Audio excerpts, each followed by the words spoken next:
दोनों लड़के कीचड़ से सने नंगे पैरों के ताजा निशान देखकर चौंक उठे। लंदन के बीचों बीच किसी घर की सीढ़ियों पर नंगे पैर वाला आदमी क्या कर रहा था, और वो आदमी कहाँ गया? जैसे ही वे देखते रहे, उनकी आंखों के सामने एक अद्भुत दृश्य आया। अचानक हवा में से ही एक नया पदचिन्ह प्रकट हो गया। इसके बाद और भी पदचिन्ह बने, एक एक करके सीढ़ियों से उतरते हुए सड़क की ओर बढ़े। लड़के हैरान होकर उनके पीछे पीछे चलते गए, जब तक कि कीचड़ के वे निशान हल्के होते होते बिल्कुल गायब न हो गए। असल में इस रहस्य का हल बहुत सरल था। वे लड़के उस वैज्ञानिक के निशानों का पीछा कर रहे थे जिसने अभी अभी ये खोज की थी कि इंसानी शरीर को पारदर्शी, अदृश्य बनाया जा सकता है।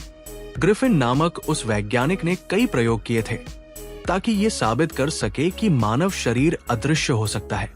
अंततः उसने कुछ दुर्लभ दवाएं निगल ली और उसका शरीर कांच की तरह पारदर्शी हो गया। हालांकि उतना ही ठोस भी रहा जितना कांच। वो जितना प्रतिभाशाली वैज्ञानिक था, उतना ही अनुशासनहीन भी।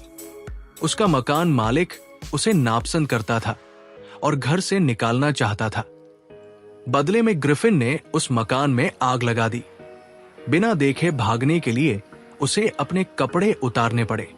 इस तरह वो बेघर, बिना कपड़ों का, बिना पैसे का और बिल्कुल अदृश्य हो गया, जब तक कि उसने कीचड़ पर कदम नहीं रखा और चलते समय पदचिन्ह नहीं छोड़ दिए। लंदन में लड़कों से पीछा छुड़ाकर वो आसानी से बच निकला, लेकिन उसके रोमांच यही खत्म नहीं हुए थे। उसने साल का बहुत ही बुरा समय चुना था। ठिठुरती सर्दियां, कड़ाके की ठंड में बिना कपड़ों के वो रह नहीं सकता था। इसलिए सड़कों पर भटकने के बजाय उसने ठंड से बचने के लिए लंदन के एक बड़े डिपार्टमेंटल स्टोर में शरण ली। दुकान बंद होने के बाद जब दरवाजे बंद हो गए तो ग्रिफिन ने कपड़े पहनने और खाने पीने का मजा लिया, बिना खर्च की परवाह किए। उसने डिब्बे रैपर फाड़कर गर्म कपड़े पहने, जूते, कोट और बड़ी टोपी पहनकर वो फिर से एक सामान्य इंसान की तरह दिखने लगा। रेस्टोरेंट की रसोई में उसे ठंडा मांस और कॉफी मिली, फिर मिठाई और शराब भी। अंत में वो रजाइयों के ढेर पर सो गया। अगर वो समय पर उठ जाता तो सब ठीक रहता, लेकिन वो तब जागा जब सुबह कर्मचारी आ चुके थे। उन्हें देखकर वो घबरा गया और भागा। स्वाभाविक रूप से कर्मचारियों ने उसका पीछा किया। आखिरकार वो केवल कपड़े उतारकर और फिर से अदृश्य होकर ही बच पाया। अब वो फिर से नंगा और ठिठुरती जनवरी की ठंड में था। इस बार उसने रंगमंच, थिएटर की दुकान की ओर रुख किया, उम्मीद में कि वहां उसे कपड़े भी मिलेंगे और चेहरा छिपाने के लिए भी कुछ मिलेगा। कांपते हुए वो ड्रूरी लेन पहुंचा, जो थिएटरों का इलाका था। वहां उसे एक उपयुक्त दुकान मिल गई। अदृश्य होकर वो ऊपर गया और थोड़ी देर बाद बाहर आया। सिर पर पट्टियां बंधी हुई, काले चश्मे, नकली नाक, घनी नकली मूंछें और बड़ी टोपी लगाए हुए। बाहर निकलने के लिए उसने दुकानदार पर पीछे से हमला किया और उसका पैसा भी लूट लिया।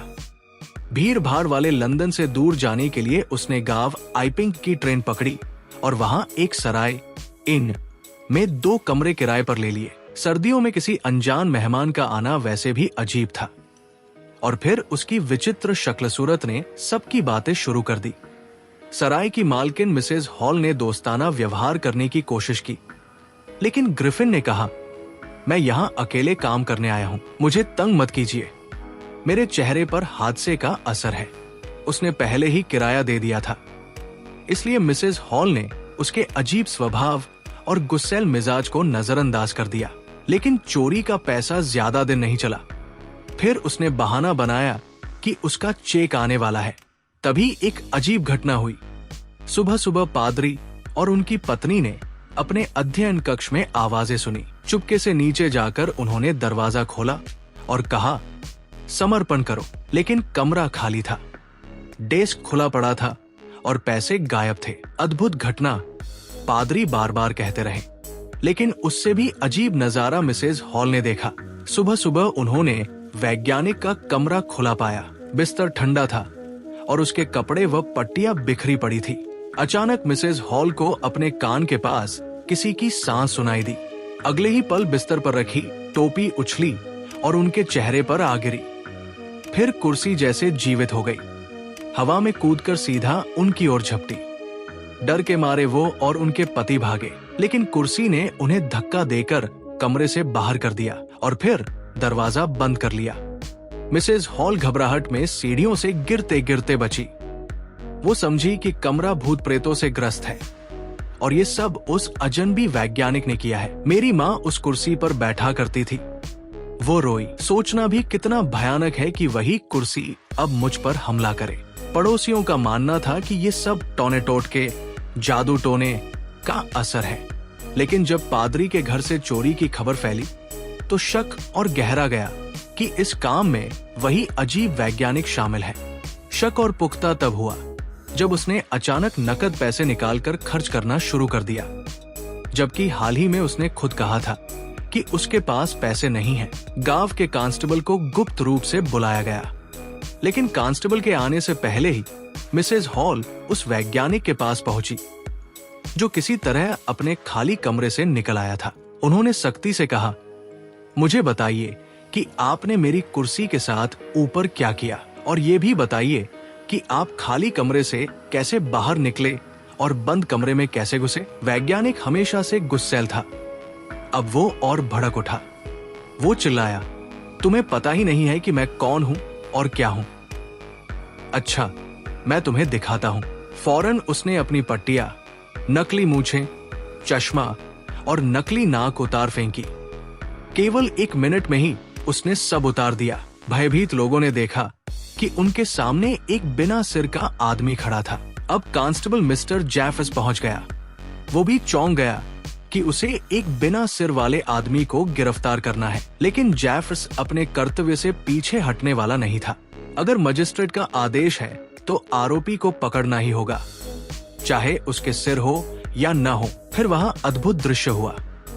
कांस्टेबल उस आदमी को पकड़ने की कोशिश कर रहा था, जो कपड़े उतार कर और भी अदृश्य होता जा रहा था। अंततः एक कमीज हवा में उड़ गई और कांस्टेबल खुद को एक अदृश्य व्यक्ति से जूझते हुए पाया। कुछ लोगों ने मदद की कोशिश की, लेकिन उन्हें भी ऐसी मार पड़ी जो मानो हवा से आई हो। अंत में जैफस बेहोश होकर गिर पड़ा जब उसने आखिरी बार उस अदृश्य वैज्ञानिक को पकड़ने की कोशिश की। लोग घबराकर चिल्ला रहे थे, पकड़ो उसे, पकड़ो।